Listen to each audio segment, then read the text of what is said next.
Artist Journal, September 27th, 2022, Berlin. My name is Adrian Pocobelli, your artist reporter, who is so happy that we have such great work to talk about on a daily basis here. Again, I've said it a million times, I'm having more fun checking my notifications on Object than I am going to contemporary art galleries. And frankly, it's not even close. Another kind of interesting thing is, I'm trying to think to myself if I've ever bought physical art in my life before, other than a poster. Other than a poster at a university art fair for my wall, of a beach. I think it was a beach scene with palm trees, which is kind of funny. Ironically, you might notice in the background here, a lot of my walls are bare. I do put up some of my own art, actually. Maybe you can see that. You can see these. Those are really big screen prints. But anyway, I'm getting off topic here. But here I go.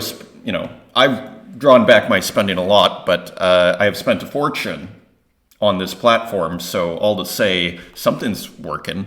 FX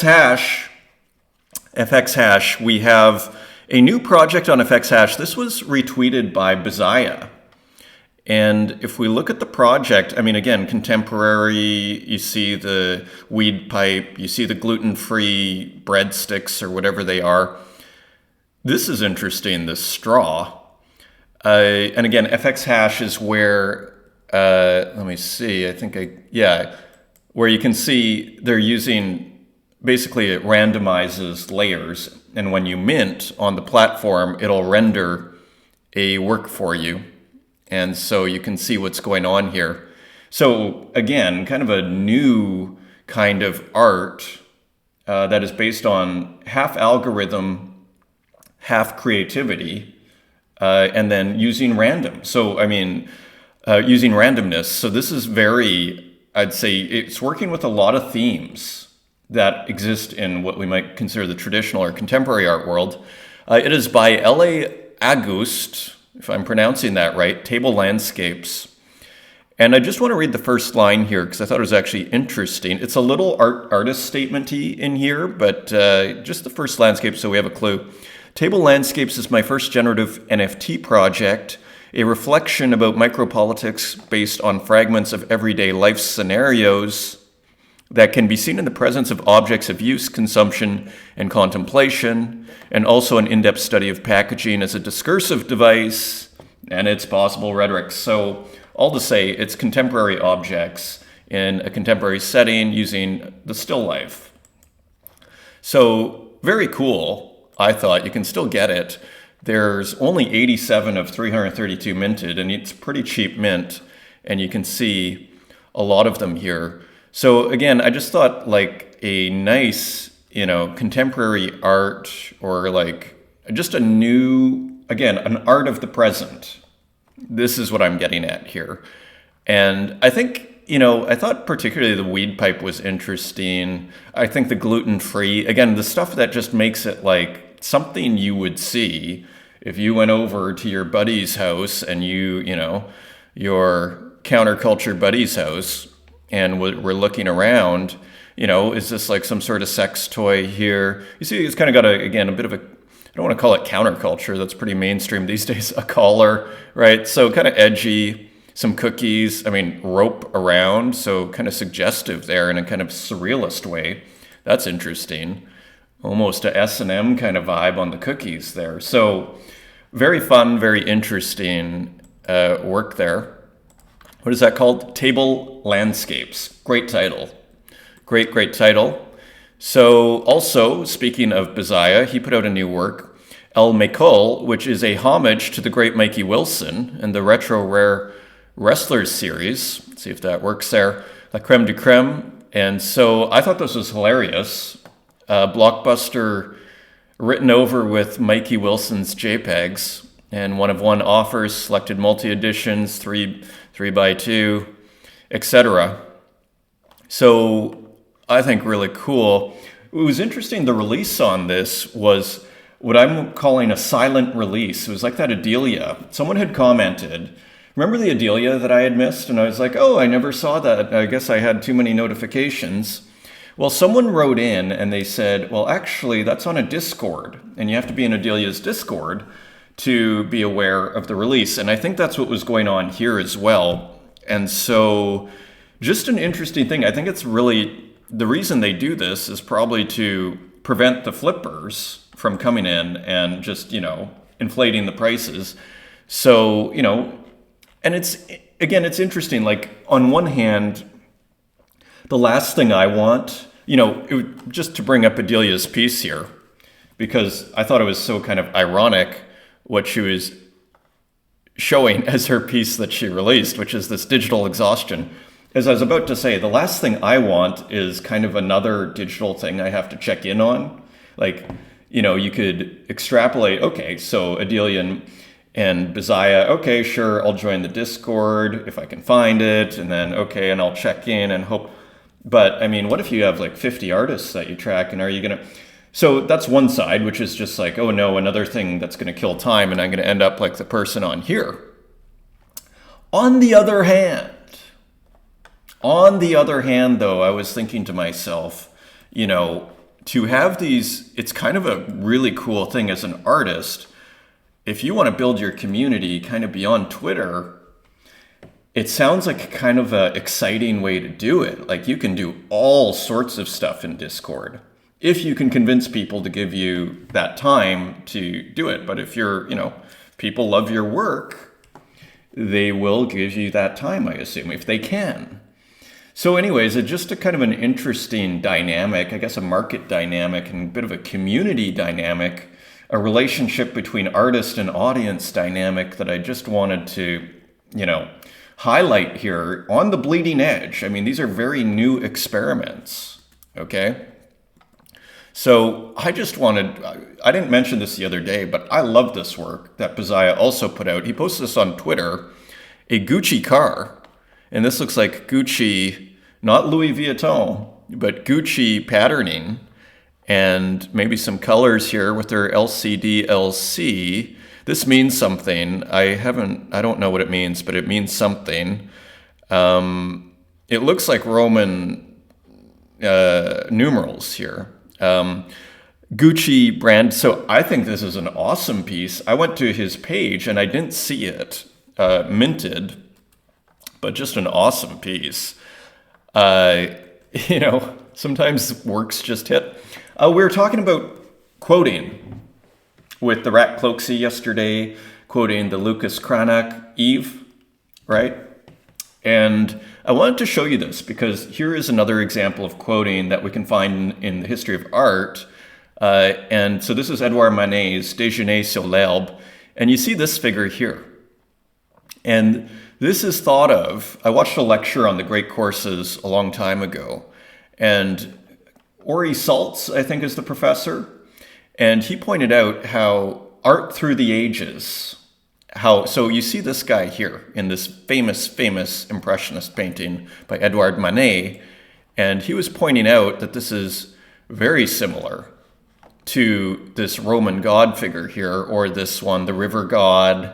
There are a few, but see this whole trope, for lack of better words, this river god motif, and then we go back and you kind of see here, this is a play on this ancient Roman sculptural river god, right? So just to kind of show you in art historical terms, like classic art historical terms, this dialogue that goes on through the ages. And again, this idea of quoting, you could argue quoting gives this painting credibility. In a sense, one could argue the difference, I argue actually, the difference between folk art and what we might consider art of the tradition is art of the tradition is basically in dialogue with the tradition, whereas so-called folk art, and I love Henri Rousseau, is one of my favorite artists of all time. He is considered like a quote-unquote, I think it's probably not the right word to use anymore, but a quote-unquote naïf or a folk artist is what I would call that. I think a lot of what we see on the internet right now, I call it digital folk art.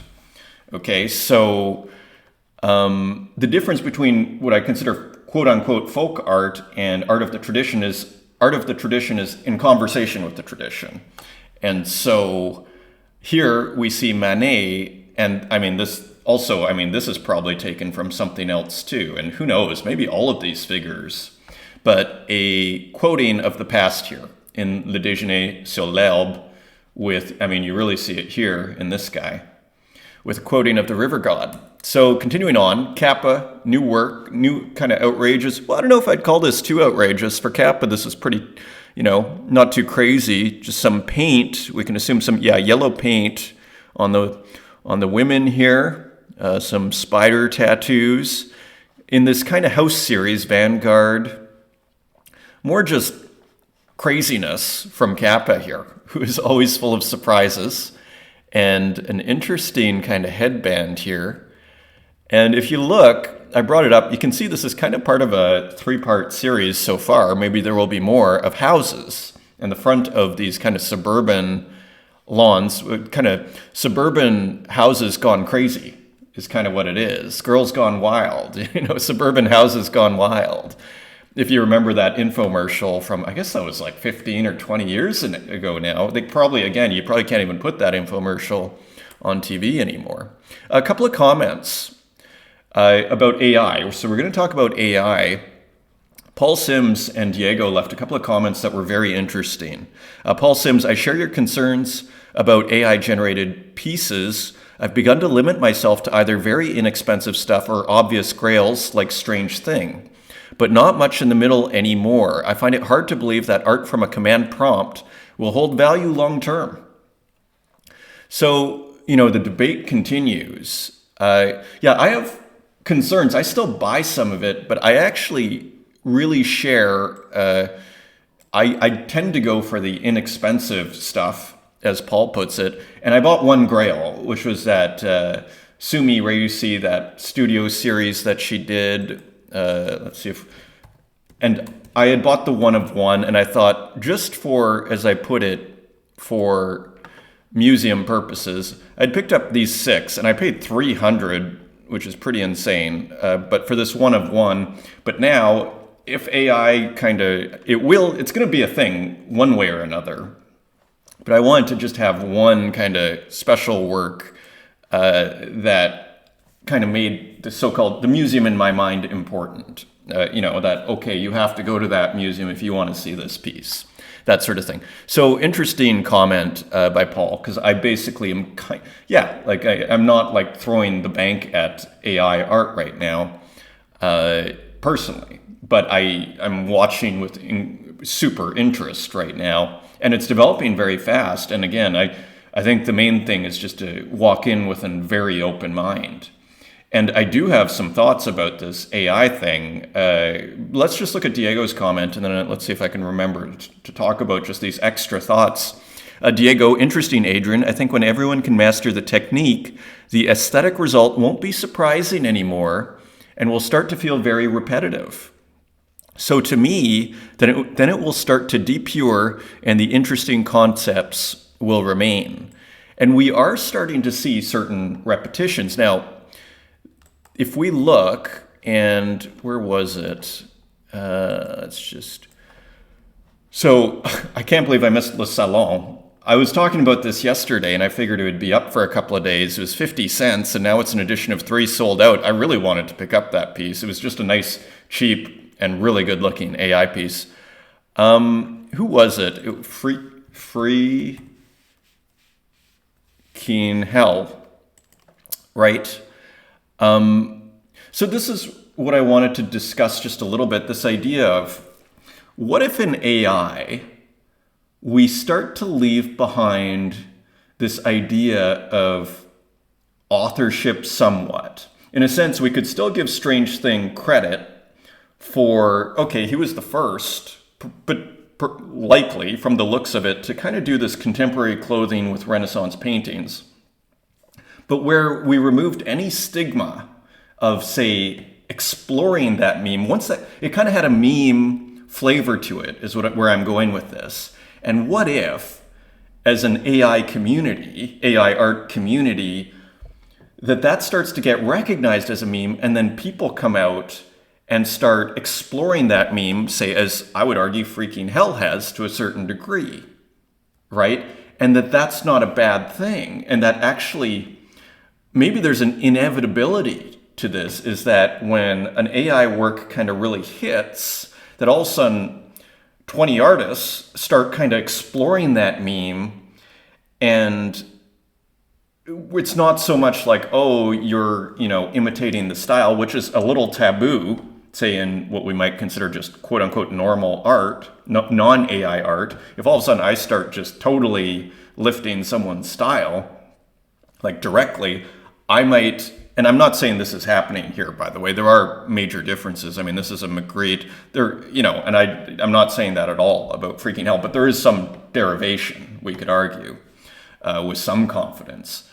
But what if there was just kind of this letting go of worrying about any of that at all, and that once something achieves a kind of meme status or something is just exciting to people, there's zero stigma, and that, and you start your anonymous account or some account, and then you just completely take that idea and start exploring it some more, and it becomes almost this weird kind of Darwinian, hypermarket kind of scene, so to speak, where all of a sudden a meme is created, say contemporary clothing in traditional oil painting, context, and then just once it hits, and then all of a sudden you have like 20 or 30 artists who are just running with it.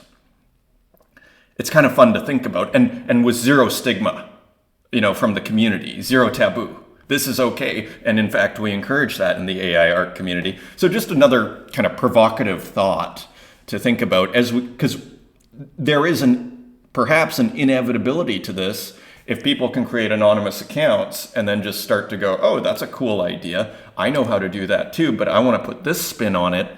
And to Paul Sim's point, like maybe it does make the command prompt interesting if all of a sudden I can sort of tweak that command prompt. And I think there's more to it than just a command prompt, but I still need to explore this more. I think there's uploading of images you can do on DALL-E. So that adds something, and potentially you could upload your own images, which is a whole other sort of side to this. Right now, we're basically kind of seeing a lot of art history being used and remixed, which I think is really fun. Again, that Wasteman Goldminovich piece I would have loved to have picked up, Salon. So anyways, just some extra thoughts there.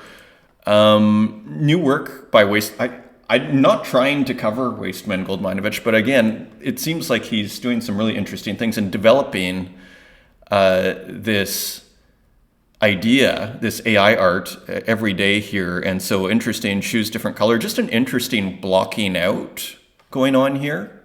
There is still shadow, but the floor turns into the ceiling. Reminds me very indirectly of Yves Tanguy, the Surrealist, Horizonless landscapes. I'll show you Yves Tanguy really quick, and then I'll start to kind of pick up the pace a bit here. Yves Tanguy paintings, Horizonless landscapes. There's no horizon line in Yves Tanguy. Another, what is this? From green to white. Let's just go back. Here we go. You see no horizon line? These great late Yves Tanguy are magical pieces of art. Let's just look, see if we can find another. See, even here, no horizon line.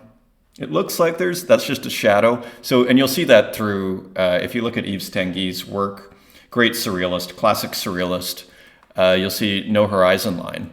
We saw that a little bit in that Wasteman Goldminovich, where the floor turns into the ceiling.